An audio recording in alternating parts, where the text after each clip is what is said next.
Hey everyone, Melting Man 234 here, and welcome to another episode of Forgotten Media, where I dig up some stuff you may or may not have heard of. Today's episode is about a video game that was never finished, known as American Mcgee's Oz, an action-adventure platformer game with a horror fantasy atmosphere that was going to be released for the PC and Xbox. The game was created by American Mcgee himself, who was well known for helping out on the Doom and Quake series, along with creating his own line of video games like American Mcgee's Alice and later Alice Madness Returns. From what I can gather, here's the scoop on this game. After the success of Alice, Mcgee decided to do a video game turning the land of Oz into a dark and twisted wasteland. The story acts like a prequel to the Oz series, and I'm sure it doesn't have any connections with Wicked. It turns out that Oz wasn't always a happy-go-lucky magical realm. It used to be a war zone with different sides at each other's throats. One day, a young teenage boy named Arthur is summoned to the land of Oz from Earth in turmoil, and he must destroy the evil to restore Oz back to normal. I was able to find very few gameplay footage and concept art for this game. For its locations, I'm sure you would travel to the north, south, east, and west regions of Oz and then later the Emerald City. Since the game was similar to Alice, several familiar characters were transformed into creepy-looking things. One of the Munchkins is dressed sort of like an engineer or in a steampunk style.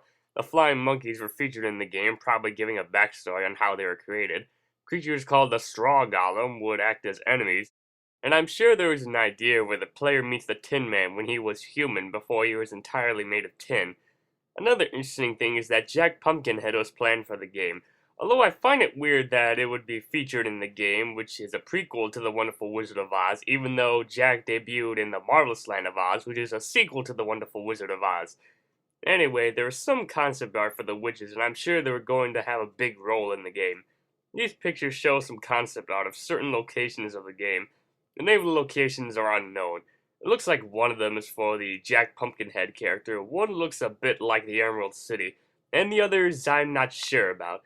While the game was in its work-in-progress stage, they made action figures to promote the game's release in 2002, just like they did to Mcgee's Alice.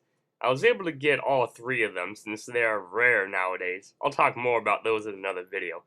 As the game was coming close to finishing up, Atari was facing financial difficulties, and American Mcgee's Oz was cancelled in early 2004 and was never seen again.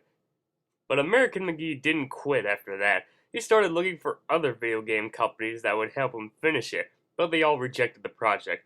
So he decided to give up. After that, Mcgee didn't mind that it was never finished. He learned that Oz was not an established franchise, which means it wouldn't be a success like Alice, and nobody wanted to take that risk. Although it's a shame that it was never finished, since there are still a lot of unanswered questions, like, how is the story going to end? What purpose would these characters have? Who's this guy?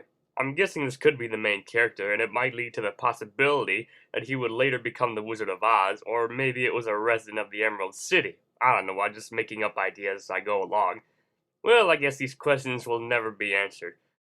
So in closing, American Mcgee's Oz was an interesting idea, but I don't think it would have become a success like American Mcgee's Alice was.